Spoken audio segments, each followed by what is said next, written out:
You're listening to Crystal and Emily on Love Your Shelf, the best librarian podcast in the extensive and highly competitive field of librarian podcasts. Yeah. Let's kick off episode 11. And this one is going to start off and it's going to sound very serious, but we're going to end on a lighter note. So, or at least that's my plan. We'll see what you have to. Oh, I was going to say, I don't know what to expect right now. Like to toss a wrench in there every once in a while. Yeah, keep me on my toes. So the first book that I read this week, it was on fascism. I thought you were going to say fashion, and those are very different things. Yes. That fashion is very serious for me, but... Right. So it's called On Fascism, 12 Lessons from American History by Matthew C. McWilliams. And it was... I'm not going to say I enjoyed it. Okay. I don't enjoy fascists. I was about to say it's tough to enjoy that.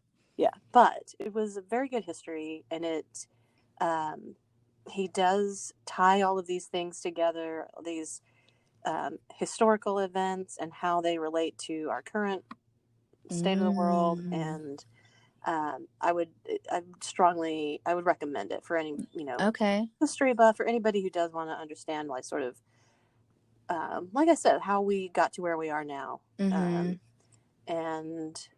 whether you agree with the way that some people use that term. I think that we can all still agree on these historical facts, and then of course there's the interpretation by the author of how they connect together and that kind of thing. So yes, so there was that. So after that, I wanted to sort of stay maybe on that sort of hard edge, I was feeling very hear me roar, So I found this book called Single That, Dispelling the Top 10 Myths of the Single Woman. Oh my goodness.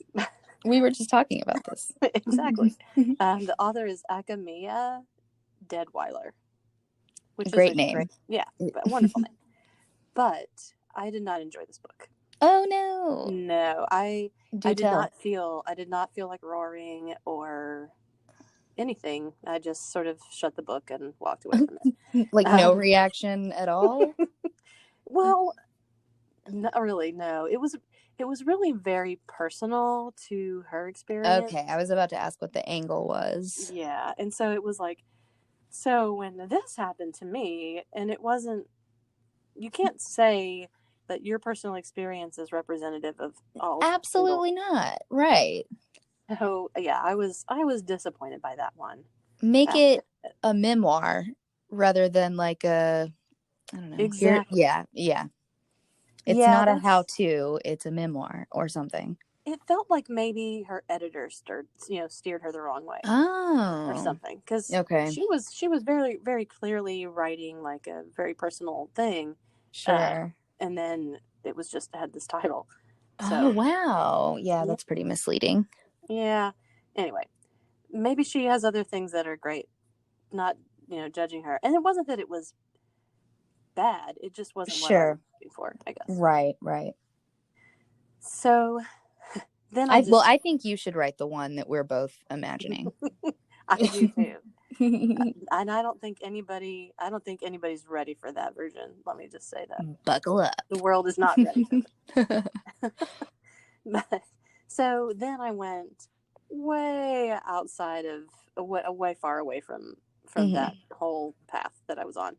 And I discovered that Deborah Harkness, who I talked about with Jessica Sowell on episode 5, I think. She wrote The Discovery of Witches, or A Discovery of Witches. And she has another book that neither of us, I asked Jessica about it. She didn't know about it either. It's called Times Convert. And it's like a separate volume outside of the trilogy that she wrote. Oh, cool. So I was like, this book has been in the library. I didn't even know it was here. Snuck right And past you. yeah, for months. So I snacked it up, and I told Jessica that I was going to read it, and it wasn't bad. It was part of it. You know, it tells the story of the same characters. You know, sort of like a different perspective, a little bit. Um, but it felt a little pandering, maybe a little rushed.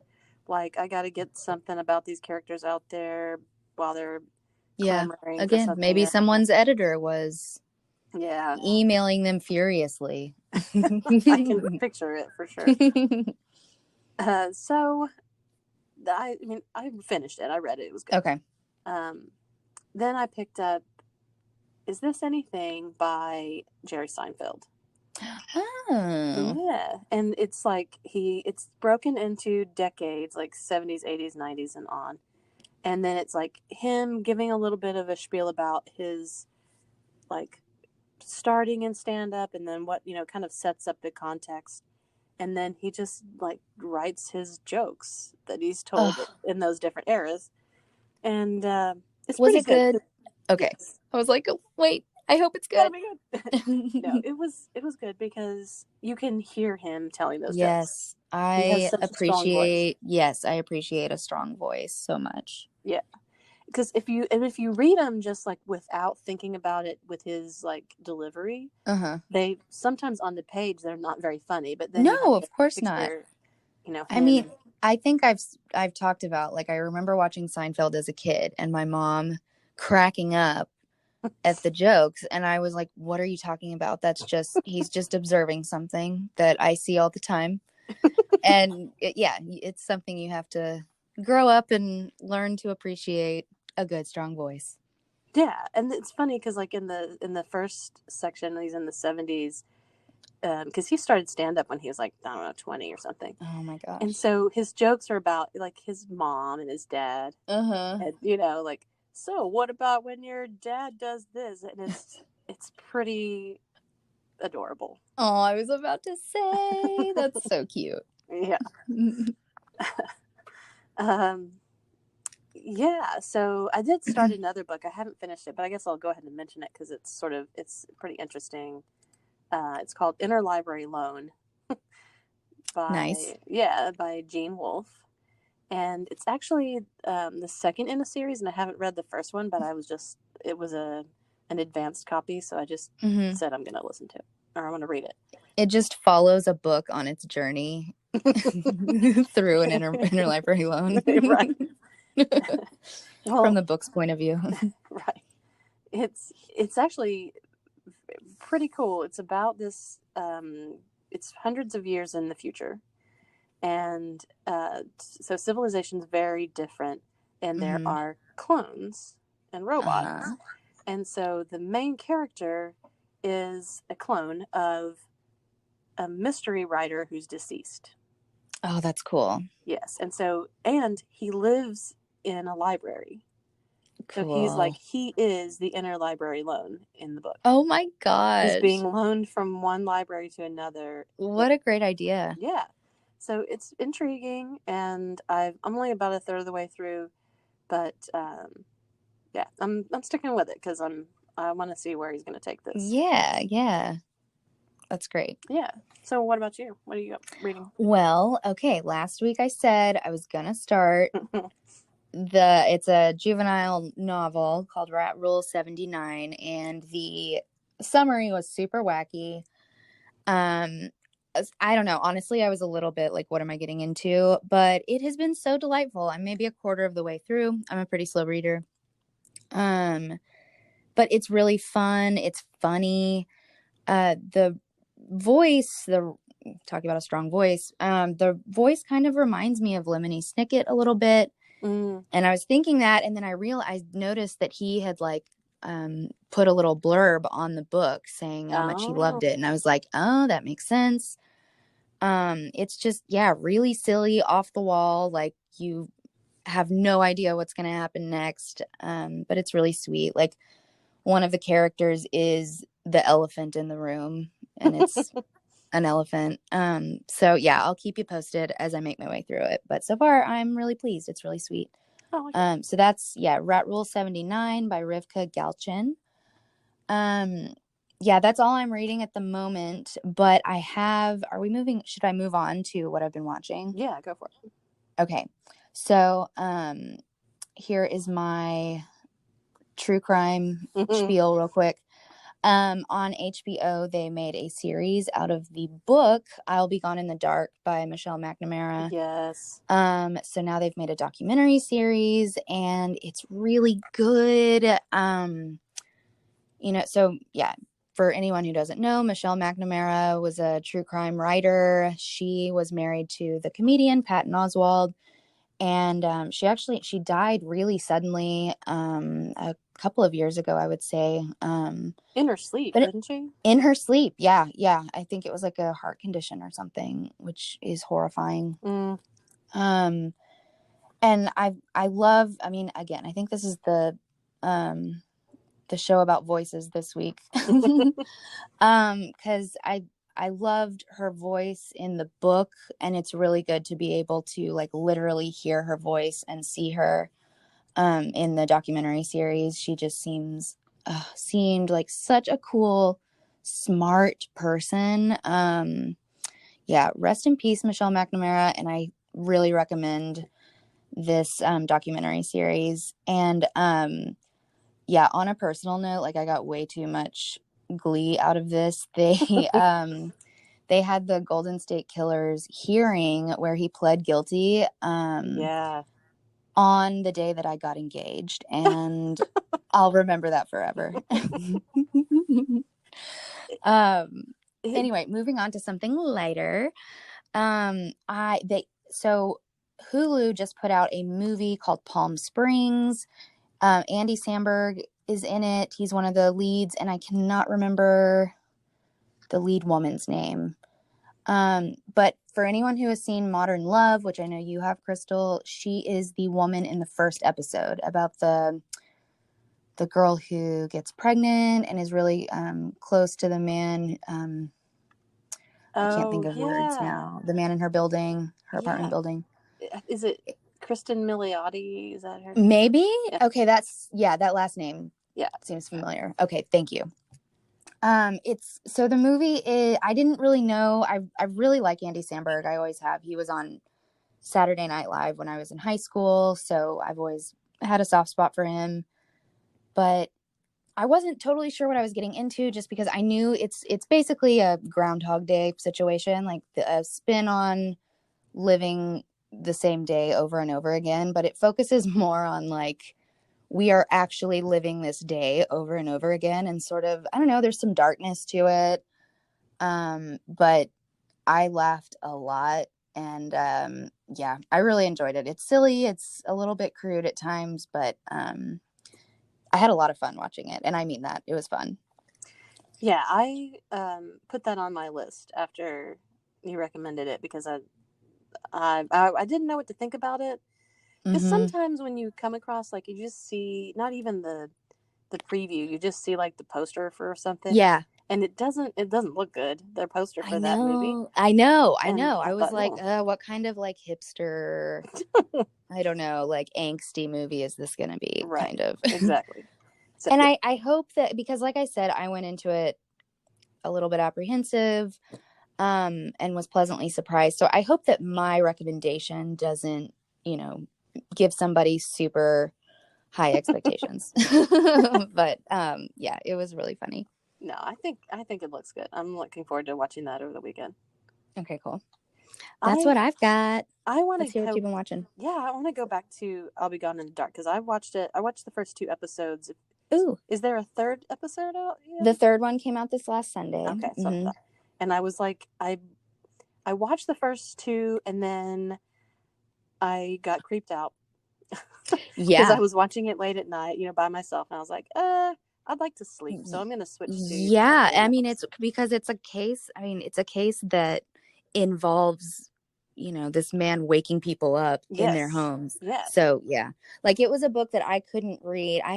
Nick had to be home when I was reading that book. I couldn't be home alone reading it. Yes, yeah. So I thought it was great, and I loved being able to see her and her relationship with all of the people that she worked with, that she was researching, And because there's video of her too, which was great. You know, it's not just after Mm-hmm. the fact. And I have to admit, when I first heard about the book and I read it, I didn't know much about the Golden State Killer, and Mm-hmm. I thought that "I'll Be Gone in the Dark" was referring to her, Oh. like, and you know that she did something Yeah. that, like, that she would say, or that, and it was poignant, you know, because she died in her sleep, and it, Right, right. and so I thought that, and then I discovered that that's what the Something. Golden State Killer said to, like, you Mm-hmm. can, you know, if you do that, if you try to get away, then I'll He basically, says I'll, something like you'll be something and I'll be gone in the dark. yeah, Basically saying like your life will be ruined, but I or will be walking over, free. your life will be Yeah. over, and yeah, Yeah, yeah. yeah. Anyway, I just wanted to mention that because it was definitely, it's, I want to second your recommendation. Yes. If I you just can, if yeah. you can handle it, then Yeah, yeah, definitely no, watch it. definitely. Like again, make Makes sure you you're sad. not home alone, Yeah, maybe watch in the daytime, exactly. and then follow it with something That will make you light and forget about it funny. completely. Exactly, exactly. Well, my all of my viewing, I haven't even listened to anything the past week. I've been just viewing things about food. Okay. And I didn't I'm even here for it. intend to. Like, this is just what happened. And so, aside from, so while I was, you know, watching While I'm Gone in the Dark, or I'll Be Gone in the Dark, Hmm. and then otherwise, well, While I'm Gone in the Dark, that's a whole different show. But I would, you know, took a break from that and, like, watched some Bon Appetit, of course, because that's my Hmm. go-to. But my sister, she's been like, she'll send me messages like, the, you know, Heritage, Chef Show, Hulu, you know, like, that's Hmm. the text message Hmm. I get. Uh-huh. And so I checked that out, and it's awesome. If you've ever watched Chef's Table, that's another great foodie show. It's all about chefs. And this one is like, I think it's 8 or 9 episodes. It's on Hulu, and it's new, or it's new to Hulu, at least. I think it's pretty new. And Nice. it's about chefs who sort of are at the forefront of, you know, what they're doing, and that most of them are doing, or all of them are doing, some form of farm to table. Mm. Like, even like to the extreme where they begin as farmers and then they just open a restaurant, like, on the farm, you know. Wow. Yeah, I want to go to those restaurants. Yeah, exactly. And so it's beautiful, and it's the format is even very much like Chef's Table. It's also done very beautifully. So I would recommend both of those. Um, Cool. and then I watched another one that she sent me, that there's a new season of, that, or a season I hadn't seen. It's a little show called Worth It. And have you seen this? I was about to say I've heard. Why do I know that name? It Tell is me. it's a show about these two guys, and they travel to, like, a different city, or even different country. Like, one this season they were in Thailand for part of it, and they, like, pick a dish, like a fried chicken sandwich, and then they have a Oh, cheap the one and a prices. mid-range Yes, one. I Yeah, have seen this. yes. And so, but there's a new season, like 6 more episodes that are new, that just came out fairly recently. Oh, fun. And sorry, I kind of talked over while you were saying what it's about. No, that's, yeah. It's just, there's, like, they find a dish, and then they go taste 3 different price points. Like, in some of them, it's extreme. Like they'll go Yeah. have the dollar version of it, and then the $2,000 version of it, Yeah. and then they vote on, you know, which is the best, or which is worth it, Mm-hmm. the most worth it. And so it's really cute.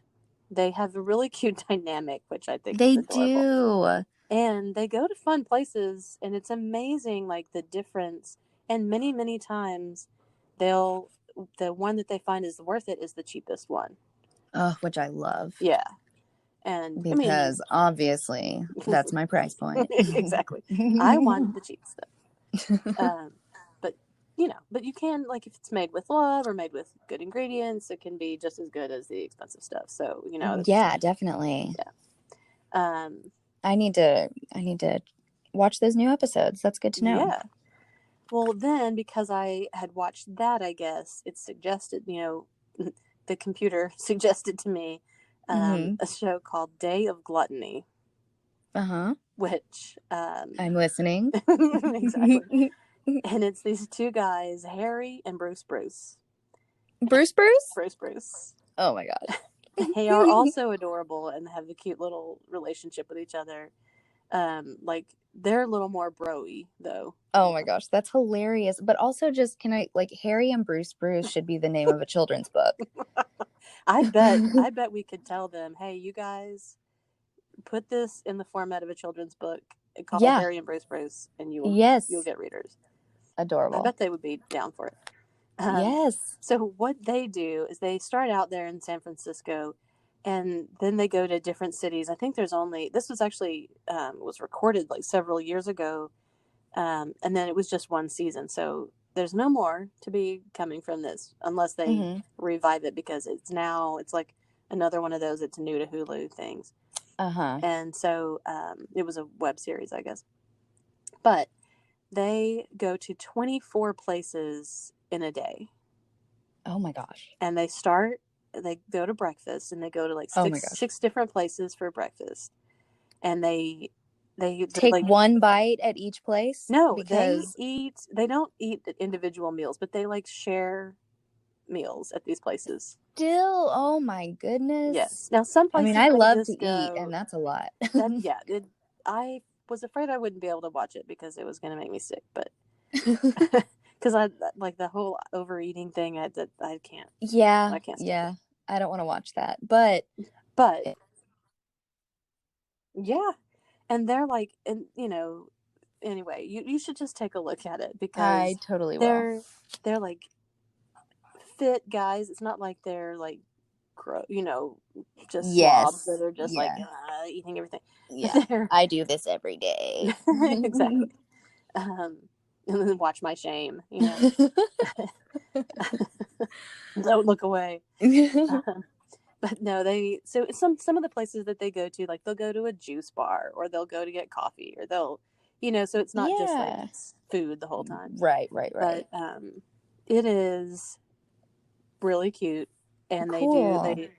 they go to San Francisco. One of them is Austin, which I thought fun. cool, and so I had been to a couple of places that they go to.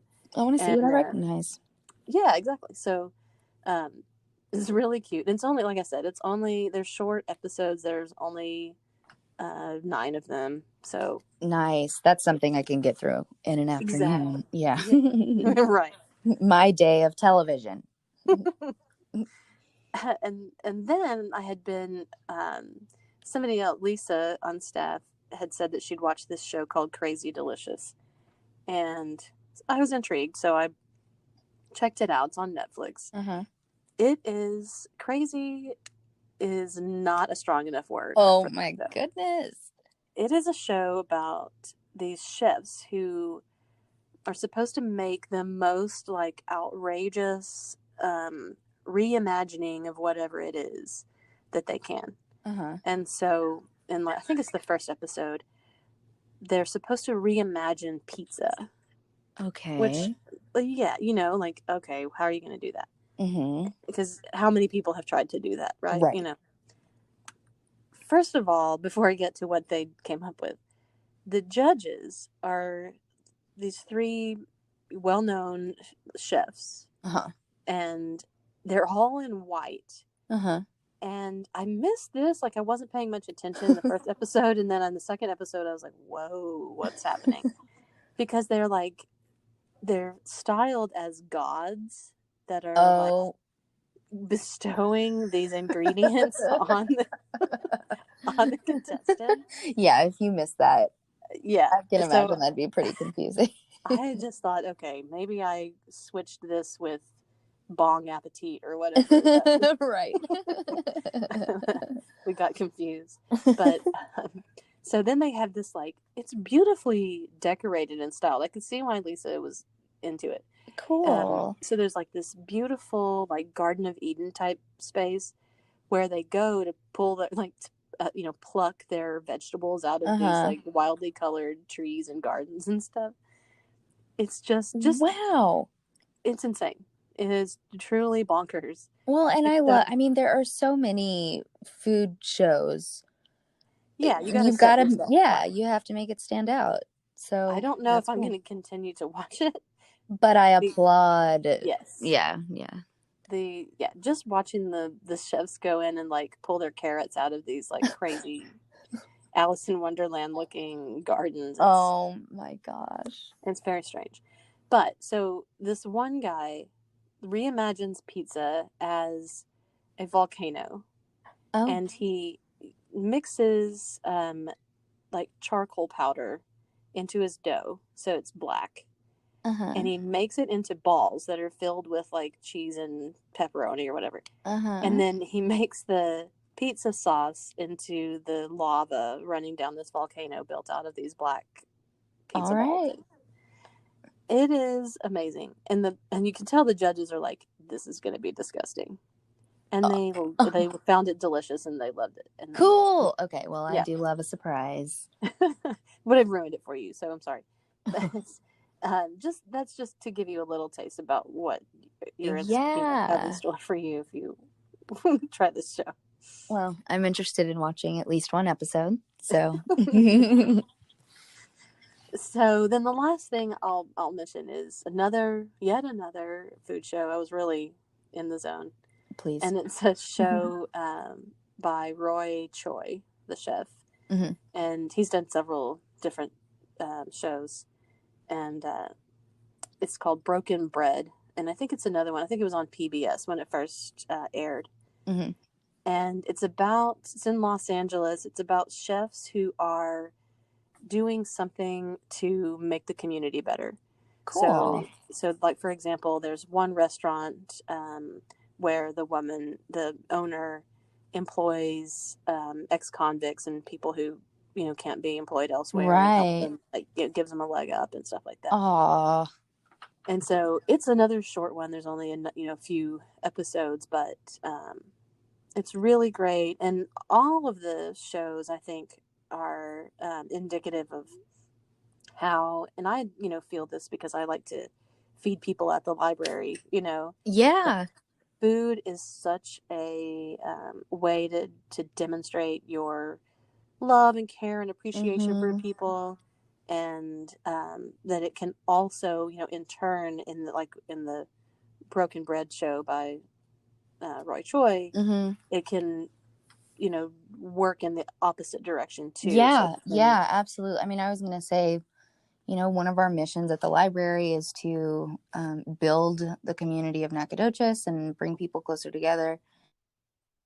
Yeah, food is the way to do that. So that's great. Yeah. What was the title again?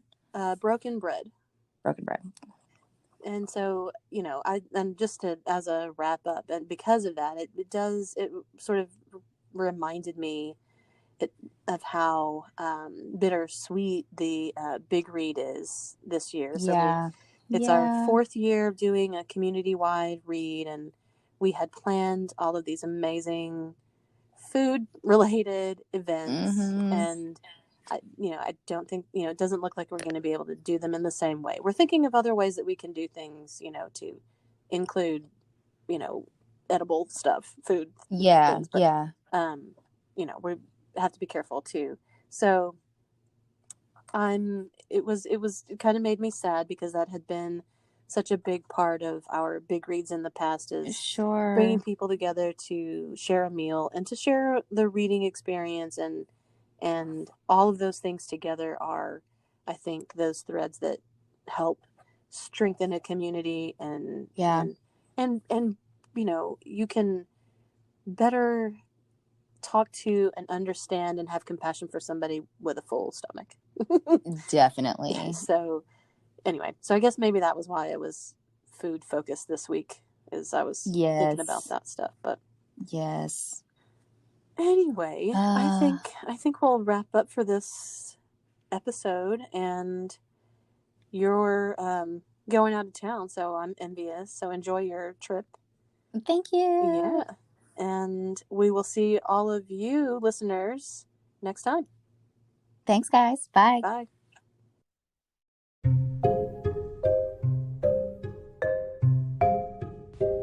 Afraid you missed one of our scintillating selections? Check out wakelet.com and you'll find a collection of all of the titles that we have mentioned on our podcast.